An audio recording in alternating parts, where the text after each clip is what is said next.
নমস্কার। যুক্তি তর্ক সঙ্গে অর্কই আপনাদের স্বাগত। আপনাদের সঙ্গে আমি অর্কপ্রভু সরকার। সবাইকে স্বনির্বন্ধ অনুরোধ জানাই, চ্যানেল সাবস্ক্রাইব করবেন, থ্যাঙ্কস বাটনে ক্লিক করতে ভুলবেন না। দেখুন, ভদ্রমহিলা যে মেগালোম্যানিয়াক সে তো আমি অনেকবার আগে বলেছি আপনাদের। আপনারা প্রতিনিয়ত তার প্রমাণ পাচ্ছেন এবং একই সঙ্গে ভীষণ রকম নির্লজ্জ মিথ্যাবাদী।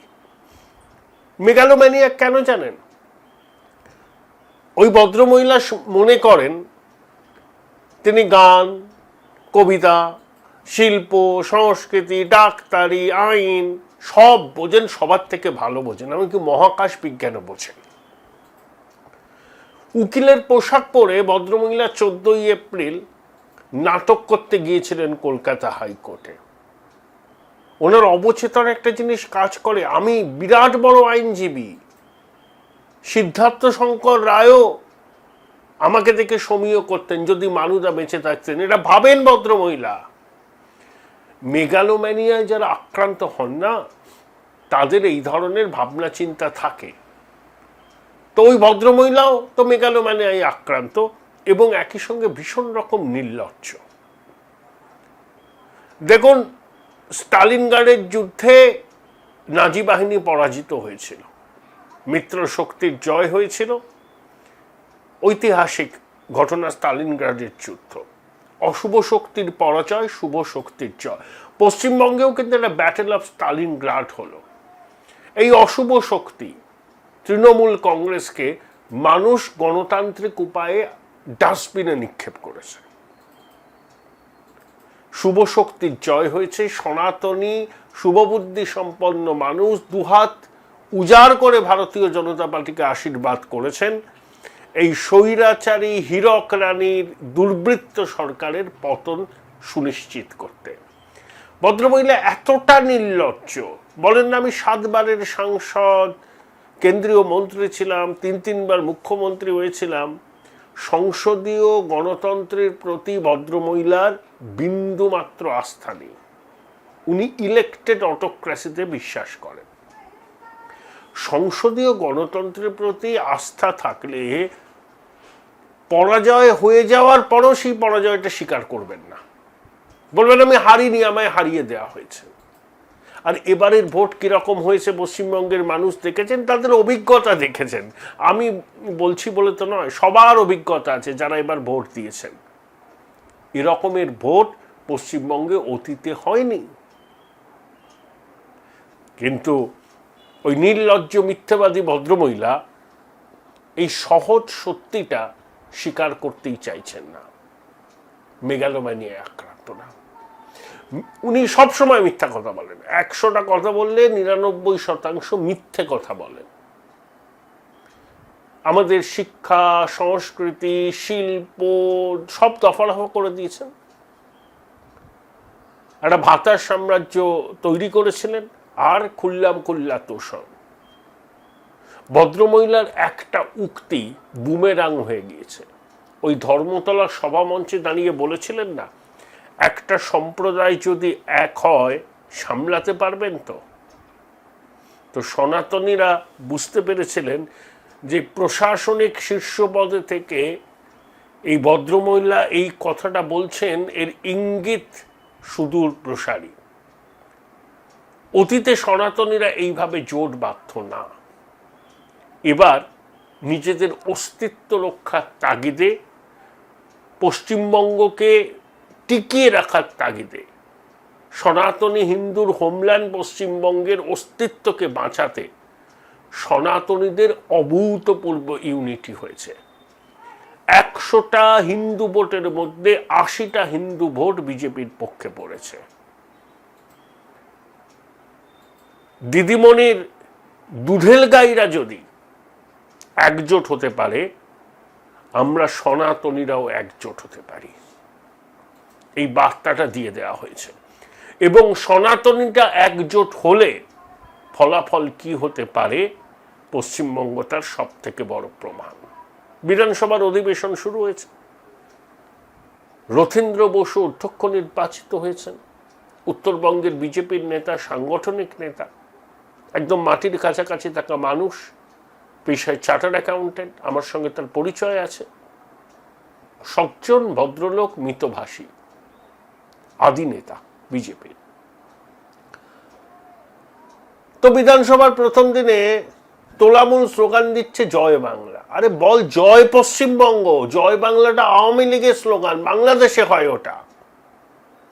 বাংলাদেশের নারায়ণগঞ্জের প্রাক্তন সাংসদ শামীম ওসমান এই স্লোগানটা কয়েন করেছিলেন, আওয়ামী লীগ ব্যবহার করে জয় বাংলা।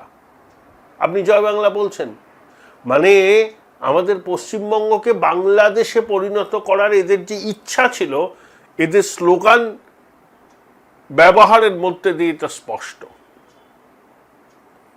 জয় পশ্চিমবঙ্গ বলুন, কোনো অসুবিধা নেই, জয় বাংলা কেন? এটা কি বাংলা? এটা পশ্চিমবঙ্গ। বাংলাটা হচ্ছে বাংলাদেশ। এত যদি পীড়িত থাকে বাংলাদেশের প্রতি, বাংলাদেশে যান। জয় বাংলা।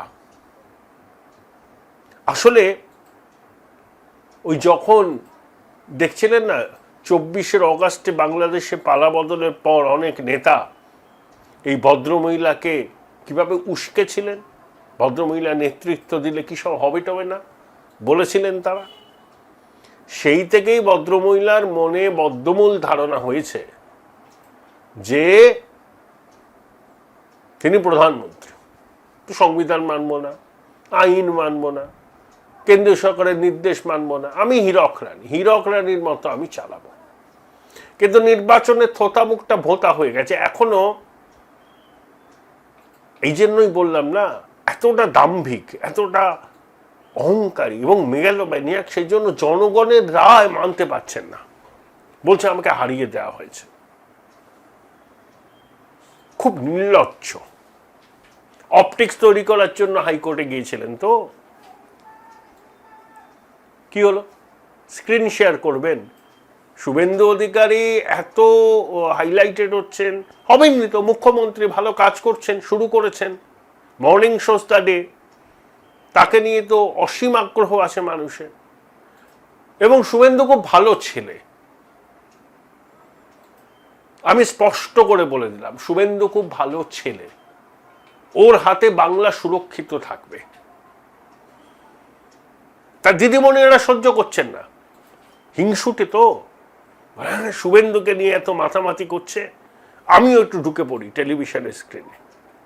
সেই জন্য হঠাৎ করে তিনি উকিল হয়ে অবতীর্ণ হলেন হাইকোর্টে। সেসব নিয়ে তো পরে বিতর্ক হয়েছে, বার কাউন্সিলের চিঠি বিডি, ওসব আপনারা জানেন। বিষয়টা হলো প্রচার লোভী, একটু প্রচার হোক, কেউ তো চায় না বিকেল 4টে থেকে 6টা ঘর আলো করে দপ্তরে বসে থাকেন, সবাইকে বলেন এসো আমার ঘরে এসো, কিছু আমচা চামচা বেলচাই যায়। আসলে কেউ তো বিশ্বাস করেন না, কোনো রাজনৈতিক দল এই ভদ্রমহিলাকে বিশ্বাস করেন না, কারণ সবার পিছনে তিনি ছুরিটি মেরেছেন নিজের স্বার্থ রক্ষার তাগিদে, আর সবাইকে গদ্দার বলে বেড়ান। সব থেকে বড় গদ্দার হচ্ছেন উনি। 14 তলা থেকে বাংলার জনতা তাকে টেনে নামিয়েছে। আরে এই সত্যটা উপলব্ধি করুন। অনেক দৌড়েছেন, আপনি প্রবীণা মানুষ, একটু শান্তিতে থাকুন, বইটই পড়ুন। 7 দিন যেতে না যেতেই আবার শুরু করে দিয়েছেন সেই পুরনো খেলা। লাভ হবে না, দলটাই তো আপনার থাকবে না 6 মাস পরে। Join Runux Institute of Hotel Management, New Town, offering guaranteed global placement in hotel, hospitality, aviation, hospital and culinary management. Kakoli Ghosh দস্তিদারকে মুখ্য সচেতন পদ থেকে সরিয়ে কল্যাণকে করা হয়েছে। কাকলি ক্ষোভ উগড়ে দিয়েছে সমাজ মাধ্যমে। সার্কাস পার্টিতে এরকমই হয়, দিদিমণির কখন কাকে পছন্দ কখন কাকে অপছন্দ বোঝা খুব মুশকিল। সবাই জো হুজুর বৃত্তি করেন। এই যে বিধানসভার অধিবেশনের প্রথম দিন শোভনদেব চট্টোপাধ্যায় বলছেন ভয় নাকি 4 গুণ বেড়েছে। লজ্জা করে না? ভোট পরবর্তী হিংসা নিয়ে আপনাদের মুখে কথা। 2021-এর ফলাফল বেরোনোর পরে কি হয়েছিল? কলকাতার বেলেঘাটাতে কি হয়েছিল? ময়নায় কি হয়েছিল? কতজন মানুষ খুন হয়েছিলেন? কত ঘরছাড়া হয়েছিলেন? লজ্জা করে না এবারের পরিস্থিতিকে? নওশাদ কি বলেছে, 2021-এ ভোটে জেতার পর ওর মনে হয়েছিল যে বিধায়ক পদ থেকে ইস্তফা দিই, কারণ প্রথম 6 মাস আইএসএফ কর্মীদের উপর প্রভূত অত্যাচার হয় ভাঙড়ে। নওশাদ কি বলছে, এবার সেরকম কিছু ঘটেনি, ঘটবেও না। ক্যামাক্সিডের ফেরেববাজটা আর এই ভদ্রমহিলা দুজনে এই ন্যারেটিভটা তৈরি করতে চাইছেন, গেল রবটে, কিচ্ছু হয়নি। শুভেন্দু তো বলেছেন যাদের বিরুদ্ধে কোনো অভিযোগ নেই তাদের যদি কেউ ঘর ছাড়া হয় পুলিশ দায়িত্ব নিয়ে ঘরে ফেরাবে। আর বিজেপির যে কর্মী সমর্থকরা ঘরছাড়া হয়েছিলেন, অত্যাচারিত হয়েছিলেন, নিহত হয়েছিলেন, মাতৃশক্তির সম্ভ্রমানি হয়েছিল, অনেকে পড়শি আসামে গিয়ে আশ্রয় নিয়েছিলেন, তারা বিচার পাবেন না? তাদের বিচারটা তো আগে দিতে হবে। এই ভদ্রমহিলার মিথ্যাচার আর ওই ফেরেববাজটার, ওটা তো আরো বড় মিথ্যাবাদী, বাংলার মানুষকে ভুল পথে চালিত করছেন। শুনলাম ফেরেববাজ নাকি এখন বাড়ি থেকে বেরোই না, বেরোলেই তো চোর চোর চোর চোর চোর শুনবে। কি তামঝাম ভাবুন তো, যখন যেত রাস্তা দিয়ে, রাষ্ট্রপ্রধান যাচ্ছে, র্যাম্পে হাঁটতো ফেরেববাজ। চিরদিন কাহারও সমানো নাহি চায়। তবে একটা কথা বললাম, এই ভদ্রমহিলার লাজ লজ্জা নেই। গণতান্ত্রিক থাপ্পড় খেলেন পশ্চিমবঙ্গের জনদেবতার কাছে, তাদের কাছে ক্ষমা চান। আরে শান্তনু সিনহা বিশ্বাস আপনার খাস বৃত্ত, তার জন্য পশ্চিমবঙ্গের মানুষের কাছে ক্ষমা চান। এবার পার্থ মানিক বালুর জন্য পশ্চিমবঙ্গের মানুষের জন্য কাছে ক্ষমা চান। বলেন না আমার মাথা নত করে দাও হে তোমার চরণ দুলার তলে।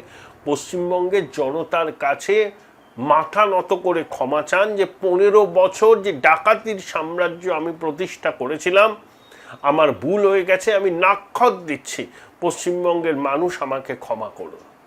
সেটা না করে জনদেবতার গণতান্ত্রিক থাপ্পড়কে হজম করতে না পেরে এই ভদ্রমহিলা আবার মিথ্যাচার শুরু করেছেন। Pathological liar.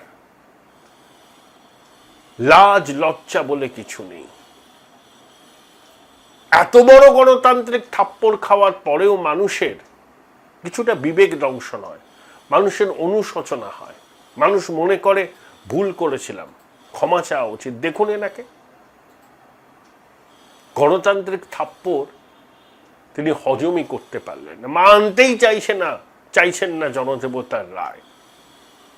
কি বলবো বলুন, বিন্দুমাত্র লাজ লজ্জা থাকলে এই কাজ কেউ করতে পারে? উচ্চ মাধ্যমিকের পর উজ্জ্বল ভবিষ্যৎ গড়তে NCHMCT পর্যটন দপ্তর, ভারত সরকারের hospitality and hotel management, Paschimbanga সরকারের মাকাউটের BBA BCA, fashion design, aviation tourism, culinary arts পড়ো SBI HM কলেজে। স্টুডেন্ট ক্রেডিট কার্ড ও ব্যাংক লোন পাবে SBI HM এ পড়লে। কোর্সের শেষে SBI HM দেশ ও বিদেশে চাকরির ব্যবস্থা করে থাকে। SBI HM হলো পশ্চিমবঙ্গের সেরা ম্যানেজমেন্ট কলেজ। SBIHM.com। বোলপুর শহরের কোলাহল থেকে মাত্র 20 মিনিট দূরেই রয়েছে সুন্দর রিসর্ট, যেখানে পেয়ে যাবে স্পেশিয়াস আর এস্থেটিক্যালি ডিজাইন রুম। তোমরা যারা গ্রুপে যাও তাদের জন্য আছে কমফোর্টেবল গ্রুপ স্টে অপশন, আর কাপলদের জন্য রয়েছে লাক্সারিয়াস সুইট রুম, তার উপর আবার ফ্ল্যাট 10% অফ। এখানে প্রকৃতির মাঝে তোমরা পেয়ে যাবে একটা সুন্দর সুইমিং পুল, ছোটদের জন্য প্লে এরিয়া আর একটা এস্থেটিক সেলফি কর্নার। প্রপার্টিটা পুরোটাই পেট ফ্রেন্ডলি, আর এখানে আছে অনেক কিউট ছোট ছোট র্যাবিটস। সকালের ব্রেকফাস্ট থেকে ডিনার পর্যন্ত পেয়ে যাবে একদম হোমলি কমফর্ট ফুড, যা এক কথায় অসাধারণ। বেঙ্গলি কুইজাইনের সাথে সাথে পেয়ে যাবে চাইনিজ আর নর্থ ইন্ডিয়ান অপশন। বিকেলে বনফায়ারের আলো, বন্ধুদের সাথে আড্ডা আর খোলা আকাশের নিচে গ্রাম বাংলার হাওয়া, পুরোটাই এক অপরূপ অনুভব। তাহলে বলো তোমরা কবে প্ল্যান করছো এই পিসফুল এসকেপটা? And don't forget to follow miss cupcake for more such travel updates.